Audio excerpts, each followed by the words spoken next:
When I was really, really little, I used to ride at my grandfather's house on the back of his Western saddle and take naps. And my mother and father thought that maybe I should do something a little more formal than that. So I started taking, like pony club lessons, and I did 4-H, and I could never get my diagonal right, and somebody told me that if I did dressage, I would never have to worry about my diagonal. I was like totally sold.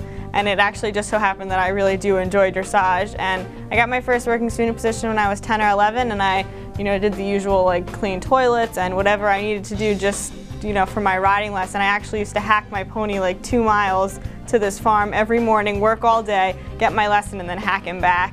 And it's just taken off from there. Now I have, I'm still a working student. I ride and, do whatever I can do to get better and improve myself. I love that it's like not just about, it's like a thinking sport. It's not just like, okay, well you kick and pull. There's so much more to it. It's, to me jumping, first of all I'm a wimp and I really don't like jumping, but jumping, you have a course and you jump. Like dressage to me is so much more of a complex thing, and it requires a lot of, connection with the horse and you, and I just think it's a cool relationship to have and build, and it's a progression of levels. It's a lifetime of a sport. Everything builds on one another. I just think it's really neat.